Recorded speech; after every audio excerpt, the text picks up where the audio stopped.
Live in Corporate is brought to you by Doximity. Doximity is committed to fostering an inclusive and diverse work environment where differences are valued, practices are equitable, and employees experience a sense of belonging that allows them to bring their full, authentic selves daily. As medicine's largest network, there's an elevated level of responsibility to everything we do. We don't take that responsibility lightly and are committed to working towards a more equitable world inside and beyond our virtual office walls. So if you want to learn more about Doximity, go to your app store and type in DOXIMITY. Again, that's DOXIMITY.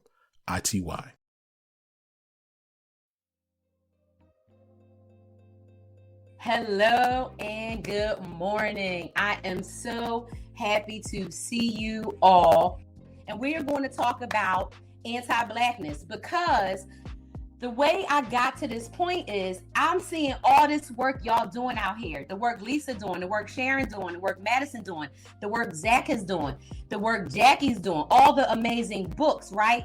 Teresa, Ernest, like we are doing the work. Like y'all killing it out here, killing it. And I'm like, what is the problem? Why aren't people getting it? It's not that the information is too highfalutin and over their heads, even though y'all hanging out with all y'all PhDs and master's degrees like we Black women do. It's not even that.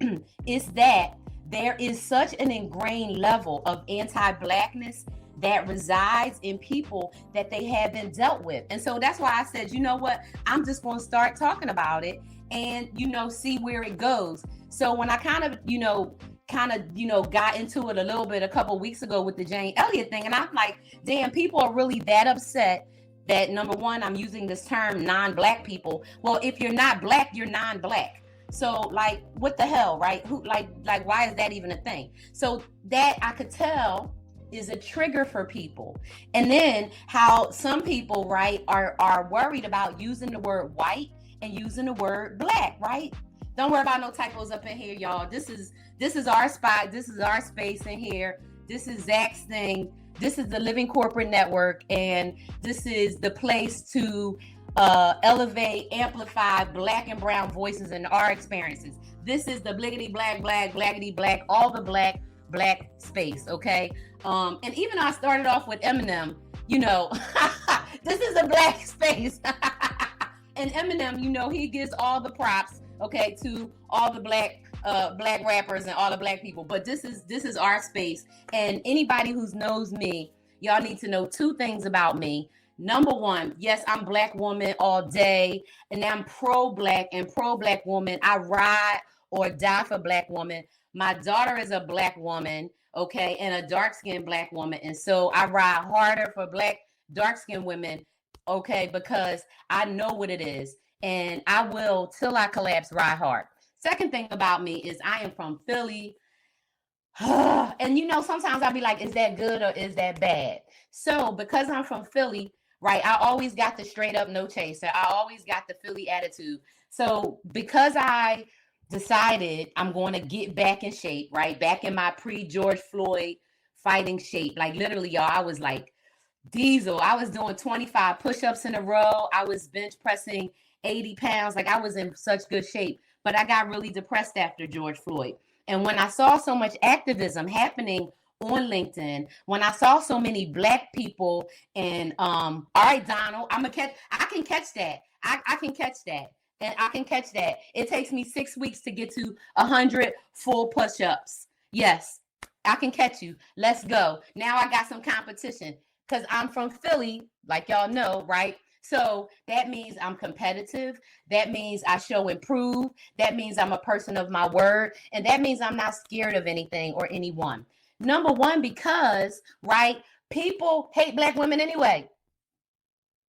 Can I get a witness? People hate Black women anyway, right? People hate Black people. And it's because of anti-Blackness. And that's what we're going to talk about. Used to do 305. So the most I ever got to in squat was 185. But people hate Black women and they show it. And they hate Black people, but they show it. And it's super sad.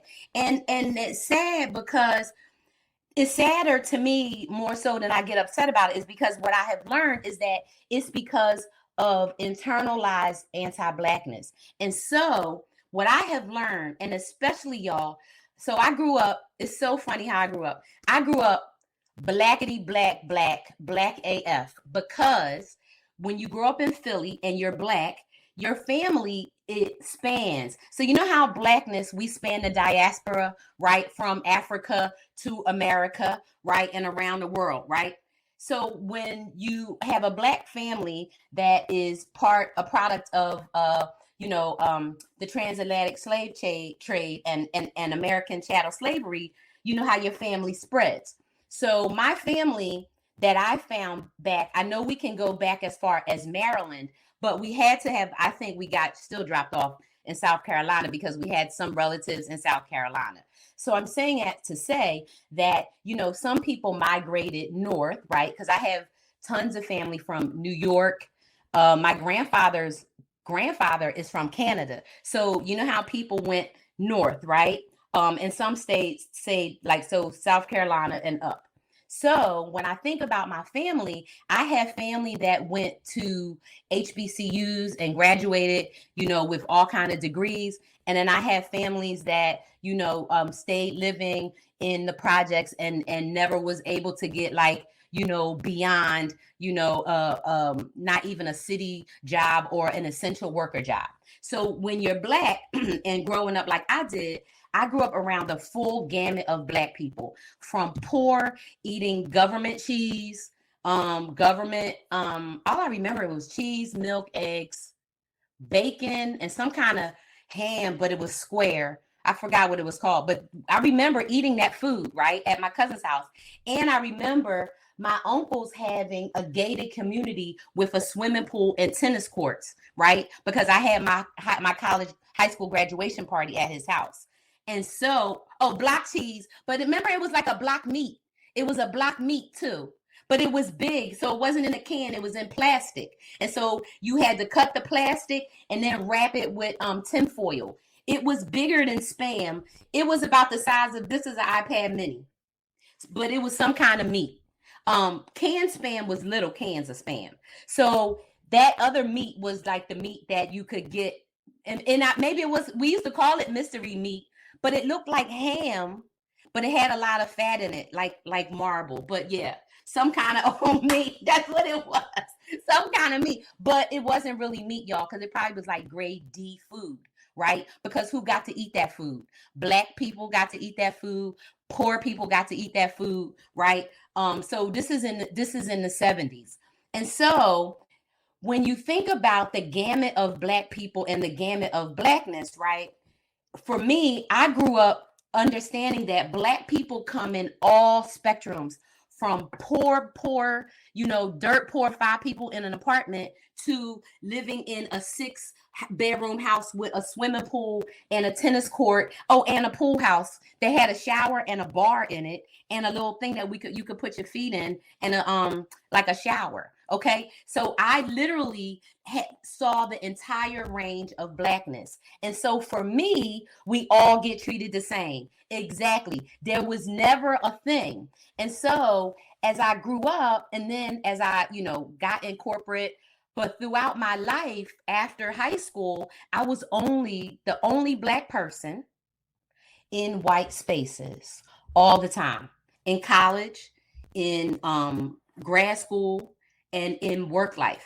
Now, unless I was working in an essential worker job, like when I was working in food service, of course, right, it was going to be Black people. When I was working in hospitality, of course, there was going to be Black people. And when I was working in luxury services in country clubs, of course, there's going to be Black people, because Black people are everywhere. But the problem is, where do we get to ascend, right?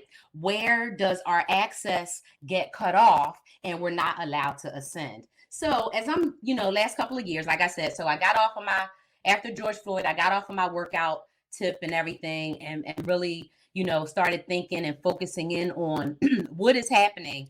Why aren't we getting further ahead when all this great knowledge is out here? Like people like Lisa and Sharon and Madison and Teresa, and like there's just tons of people killing the game on social media. And if you get on TikTok, let me tell y'all, TikTok, you can get the same information that people are laying out in these 2 and 3 minute bite-sized videos on TikTok and learn everything you want to learn about Black history, about anti-racism, about how to progress in your journey.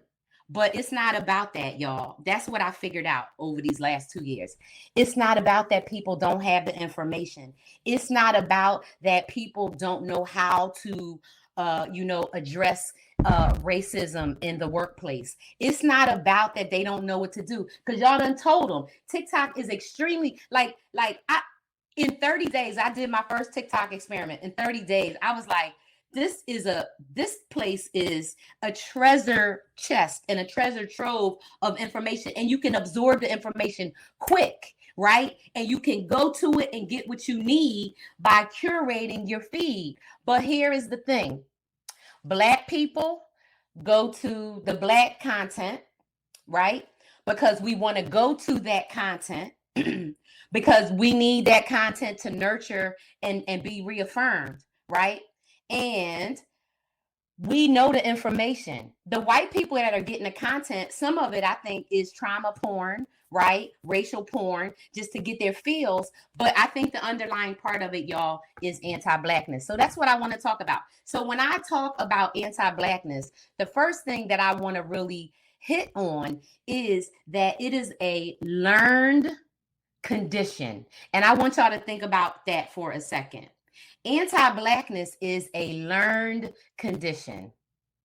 It's a learned condition that has been continually perpetuated and practiced in our laws, in our systems, and our structures. So let's go back to 1492, because I always like to go way back, because I figure like this. If that's the first record they told us that Mr. Columbus sailed the ocean blue. So let's say that's the time that anti-Blackness was initiated as a concept, because you have to figure there had to be a way for people to justify in their mind making a subset of humans into animals. Does anybody agree that they had to figure out how to make a subset of humans animals? So they had to do that as early as possible, right? Because there's writings from Columbus that said that the Native American people were humble and showing them everything, and that they was going to be able to take advantage of them. Does anybody know those studies? There's writings that Columbus did, right? So they had to justify how to do it. And right, they had to justify it. Okay, I appreciate that. And so they had to do that. And so every system, every structure, everything is still there. And anti-Blackness is so deep in us, y'all. I was telling my assistant Brittany yesterday or Friday, I don't even know what day it is, Thursday, about how when I went home to Philly, I had gotten a fight with one of my friends because he was being anti-Black. So I'm going to give you the story. So here I am, my complexion. My friend is chocolate black, like my daughter, like beautiful black, right? Black, right? There she is. But that picture is so old. Anyway, my friend that I'm arguing with is dark like this. We are driving through a neighborhood, and he says that I don't understand how Black people can live like this. And I looked at him and I said, MF, are you Black? What the hell are you talking about? And he was like, well, I don't know why they can't clean up their neighborhood. I said, first of all, that area is not these people's neighborhood. But second of all, I don't tell Black people what to do. I do not tell Black people what to do, right? He was like, well, they could clean up, right? Because we were in a part of town that, some people are making $20,000 a year. Some people are making $40,000 a year. What kind of neighborhood do you think, if people are making $20,000, $30,000, or $50,000 a year, what do you think the neighborhood looks like? Right? So I started getting to an argument with my friend, like a really heated argument, like almost dukes up. That's why I'm doing like that, right? A heated argument, telling him that that was very anti-Black. And I said, first and foremost, how are you criticizing Black people about anything when the only thing Black people need to do is focus on survival in this country? Because every day, the world, and this country specifically, is trying to kill Black people. Every damn day, the world and this country is trying to exterminate Black people the way it exterminated the Native Americans so it can steal all the resources. Like it stole all the resources from the Native North and South Americans. And boom. Okay?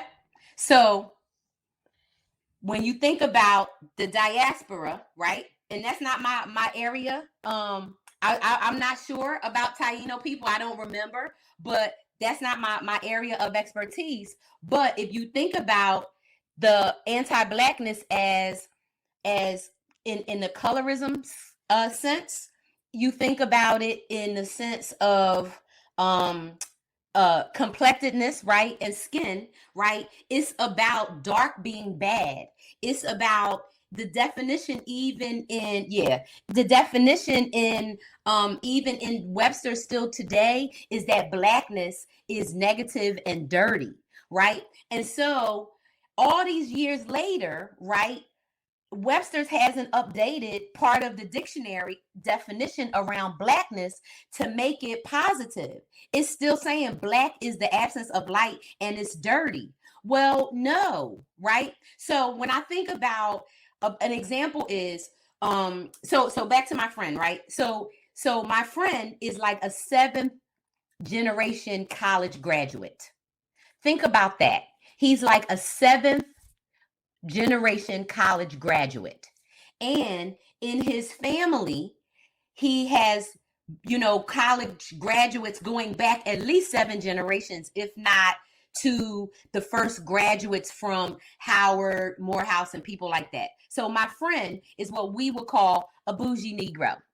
Okay. And so he doesn't see himself in the same way that he sees his right. And I'm the first college graduate in my line, in my family. He doesn't see himself. He thinks that because that's his circumstance, that all Black people could be a college graduate. He thinks that all Black people could drive an $80,000 car. He thinks all Black people could have what he has. And I mean, and I'll tell you, I love my friend. We've been friends since we was like 8 years old, and we cuss each other out. He know not to call me the B word, but we cuss each other out every other word but that, and tell each other the truth. And I had to like let him know, Craig, you are a different person. You are in a different thing, and you're so far removed, and everybody you're around is college graduates. You have a highfalutin bougie ass job. Like you're like up here, and that's not the typical Black experience. So when I think about LinkedIn, and I think about TikTok, and I think about Facebook, Instagram, all of it, and I think about, why is it that people aren't latching on to all this content? Why isn't it that the corporations haven't done jack shit since 2020? Oh, we pledged this. Oh, we pledged that. How many times, and I'm not going to name any of the companies, but I want you to just type in tech companies being sued by Black women. And look at how many companies have been sued, right? Them post fake ass George Floyd commitments. Because my question is, when you look at the companies that have done all these layoffs, look at who got laid off. When you look at companies who closed their offices, look where those offices were and the level of persons working in those jobs. Okay. There is so much happening, and a key component of it is anti-Blackness at the core, where there is value ascribed to Black people, and there are Black people who are doing it to the point where they're blaming Black people for their own condition. They are blaming Black people for their own condition. Who would agree with me? Oh my God,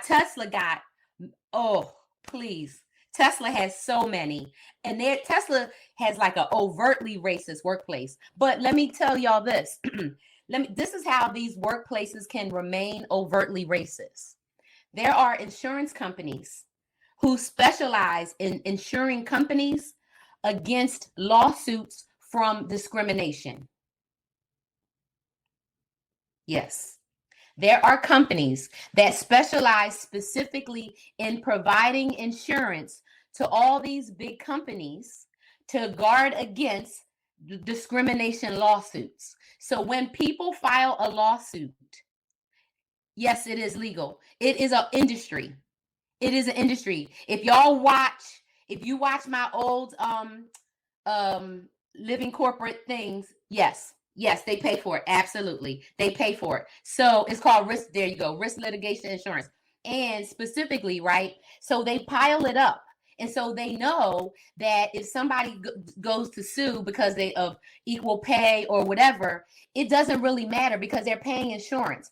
Has anybody ever had a car accident and you have car insurance and you still had to pay $500 deductible and all this other money?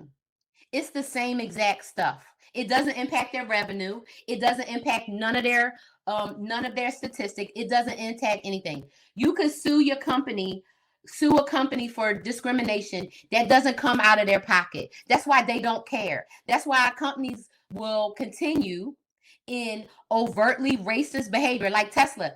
Elon Musk got so much money, he don't give a shit. Do you know one of the reasons that Tesla is getting sued is because you have if y'all know about caution tape and factory work, you have to have clear signage. Okay, on floors you have to have clear exits and you have to have clear signs. Things should be painted orange, fluorescent orange, and fluorescent yellow. Elon Musk is so trifling and so disgusting and so heinous of a human being. He has the basic bare minimum of all safety in his factories because his insurance is so good. It doesn't matter if people fall and get hurt. So this is insurance. And I'm not going to go too much into insurance industry, but I want y'all to research it. Go and research the history of insurance. The history of insurance started on insuring slaves. Okay? So, boom, right there. So every industry that started, and I usually have it right here on my desk because I always have it out referring to the Constitution. It might be here. All of our so-called founding fathers, okay, 80% of those were slave owners, okay? So the same people, okay, who started this country were in business, and they were in the business of human beings, using human beings to make money. That has not changed at all. It's evolved technologically, and it's been able to be maintained, and now is so strong because anti-Blackness is that deep current. So back to my friend, right? He thinks in his mind that Black people can all be just like him. They just have to try harder and do better. Now, y'all been following me. I mean, I've been on LinkedIn since it was invented. Okay. And so y'all been following me probably at least a few months now. And recently I've been posting about, no, he's not. he's a big old Democrat, but that doesn't have nothing to do with it. It's the mindset about anti-Blackness, right? Because there's different things you believe about Black people. So if you are around money and you going on trips around the world, okay? I know you do. I know, right? I post about Black women who are doing things out in the world because there's tons of Black women out here doing stuff, but you don't hear about it. Why? Because the world hates Black women and wants to mush our accomplishments down, right? You don't hear about, Black women get 0.002%, okay? Less than 0.25% of the VC money. That's why I don't want their damn money. They can keep it, right? Because they don't want us to have it, okay? This is anti-Blackness is put in us on purpose, not remember, but if you've ever watched, I want everybody to watch Roots, Alex Haley's Roots, if you haven't seen it, and tell everybody in your life to watch it. And watch it, and maybe we can do a watching party if you want. I'm down to do it and discuss it. But what I want people to do is look at the dynamics that was at play during enslaved times. Those same dynamics are at play now, but we don't see it. Why? Because of technology, right? We don't see it. Why? Because we're trying to survive every day. And you know why else we don't see it? Because people do not want to believe that they themselves are a slave. Exactly. Look. Boom. Plantation theory. So when Sharon, if you got a book, you need to send it to me. Lisa, if you got a book, you need to send it to me. Madison, I keep on being like, where's your book? Y'all need to send me your books because I read all books by Black people. Corporate plantations. We have corporate. I have at least 2 copies of everybody's book that I know that I have read. And I have hundreds of copies of Jackie's book because I give her book away to people as presents but anyway, you know, when you think about plantations and plantation life, it is the truth, the 100, it's the all the way, it's the 100. Okay. And so, and you know, the memo right within this and the ceiling. Yeah, I got everybody's books. I got Bad Bitches and Power Pitches. If y'all don't know Precious Williams. Who else I got over here? I have all of Minda's books. Yeah, and I'm going to have my books on the shelf too. But you know, the whole thing, right, around how we are functioning, it's just evolved. And so anti-Blackness is this thing that's so deep in us. It's this condition. And so what I want to do in this series is first we have to really talk about discovering anti-Blackness inside of us and what does that look like. So I had gave y'all like my rundown of my family. Oh my God, Minda, come on. And I got an autograph. I got pictures of me and Minda. Okay. Because when she came to the company I used to work at, I was the host. So yeah. Minda is the truth. I tell everybody that I tell Minda I'm her #1 fan. And one time she did a post and somebody said something about they was her #1 fan. I jumped in the comments. I was like, no, that would be me. Because I feel like I am her #1 fan. I'm like, are you kidding me? No. No. And I'll prove it to y'all in my PowerPoints presentations, I get my pictures from Unsplashed. It's some pictures in there of Minda like 4, 5, 6 years ago. Okay, sitting in boardroom meetings with these other Black women. Those are the pictures that I use when I do my presentations because it's like all Black women, right? Oh, I love that. Thank you. So I straight up got that from those chicks on Instagram. My whole house is organized like that. What do they call? Oh, home edit. It's called the home edit. My whole house is home edited like that. So anti-Blackness is this thing that when you think of Black people, something comes to your mind about this or that. And it's not the same thing about white people. So I use the example of the slap heard around the world. Okay, so Will Smith slapped Chris Rock and everybody act like he did a school shooting. Will Smith slapped Chris Rock. Everybody act like he's a serial killer. Will Smith slapped Chris Rock. Everybody act like he ran somebody over with his car. He was simply helping being respectful for his wife when Chris Rock did something totally out of pocket. And Chris is a little B-A-N. Then don't get me started about Chris Rock. Don't get me started. Because y'all know I'm Black. Y'all know I'm Black. Exactly. They was worrying about that slap instead of Black people getting murdered every day. And how about nobody's worried about Harvey Weinstein raping every damn body? Wasn't nobody worried about Jeffrey Epstein and him and all the politicians, including previous presidents, flying all around the world with 13-year-old girls? Okay? Listen to Kanye West music and you'll find out everything that goes on. because he everywhere in the background listening and writing rap music talking about the world. So I say that to say, y'all, that anti-blackness is purposeful. It is purposeful. And if you start looking, just think through slavery times to now, things have not changed. They've evolved because of technology. Now, Roe v. Wade on June 24th, that for me, that's when y'all might have seen I got real aggressive online, because that took me to another level.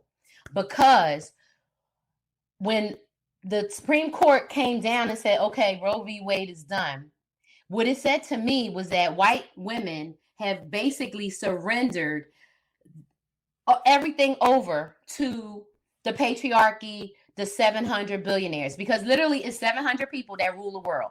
And it's not Beyonce, Jay-Z, and Rihanna, they don't, and Oprah, they not, and Tyler Perry, they don't count, and LeBron. They're not in the billionaires club that I'm talking about. It's not them.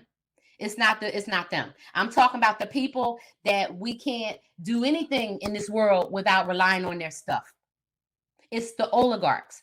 That same system is still in place, and it is maintained in these companies on this app, not Crowdcast, but on LinkedIn. It's maintained through anti-blackness. So let's talk about, how do you, first of all, discover anti-blackness in yourself. Number one, when you think of Will Smith smacking Chris Rock, why did you get mad if you got mad about it? So this is not for people who was like, I mean, yeah, I'm from Philly. Do I need to even, and y'all know, I know Will Smith, okay? Y'all don't need to know what when it happened, what I thought should have happened. Cause that's not, you don't, first of all, black women are already disrespected 24/7 all the time. You gonna talk bad about a man's wife, and this is somebody, they known each other for 40 years, y'all. Not 40 years. They're 28 years or so. I mean, yeah. Actually, no, they knew each other at least 30 damn years, because he's 50. I knew him when he was 19. He 2 years older than me. Jada Pink is a year younger than me. They've known each other for 30 years. How you going to talk about his wife's head, right? He could have said anything. And how about this? The joke was written by Amy Schumer. So he used a white woman to do that to Will Swift's wife. Amy Schumer wrote that joke. So deuces on Amy Schumer. I don't care what she say. Right. How you going to talk about your friend's wife that you knew for 30 years? And that wasn't the first time he did that. So my point is, how come nobody was screaming about Harvey Weinstein raping all them girls for years? Jeffrey Epstein flying girls, 13-year-old girls around the world, right, with gross men for years. What? Nobody is talking about that, right? And it's because anti-blackness is so deeply embedded that we will even talk bad about a black person. We will talk bad about a black person because we have been conditioned as black people. Now, let's move over to white people, okay? White people, and I have been around white people since 1986. I'm always the only one in the room, unless I was there with my daughter. Even my dog is white. Right? Every job, right? Because I'm the most educated, the most qualified person. I get my job, but then people get, pet to threatened. And then I get stuck somewhere and then I'm like, hey, I'm out of here, right? People expect, right, white behavior, black people to have certain kinds of behavior, and we can call it out, but we can never lump white people into a category. Teresa Robinson gave me something amazing yesterday on the internet. She said her porn is when somebody says to her, oh, I didn't think black people this or that, or you're not like black people. She says to a white person, oh, well, you're not like white people either. You seem so smart and not violent and, kind and friendly, like, to do it. And they do try to make you think you're crazy. 100%. They 100% try to make you think you're crazy. And it's not you. It's the anti-blackness in them. So it comes off instantly. Instantly. So if y'all notice, one of the things that I do, Gaslighting 101, one of the things that I do is I post things. Oh my God, Darvo, please. That's that stuff that makes me like, that's why I don't play with these people on the stuff. I post tons of photos of dark skinned women, of dark skinned people, because we have got to make the world know that it is nothing. Black people are the same as other people. As soon as I didn't think, I didn't, because would you say that about a white person? Right there. Would you say it about a white person? Right? Would you say it about a white person? So here's one thing. Here's what I'm concerned, or not even a concern, but here's a question, an example. And then I want to see if y'all want to, like take it into, a deeper conversation and talk live. But here's the other piece of it is, at some point, all of these white people that are claiming to be allies or advocates or DEI leaders or DEI executives or DEI whatever, what are they doing and how have they addressed their own anti-Blackness? Because why don't people want a Black woman boss? Why won't people promote Black women? If Black women are the most educated, we're the most educated member of the workforce. I don't know a Black woman that only have a bachelor's degree. I know a few that only have a bachelor's degree, but in corporate America, they all got masters and PhDs and JDs and MBAs and RDs and EDs and every kind of Ds, right? Right? So it's like, why are white people doing this work if they have not addressed their own internalized anti-Blackness? So one thing I think that they can do is start looking at roots and say, if you look at roots and you watch the history and you watch how things have, what it looks like now, what is the difference? Let's take the Crown Act. Let's take hair.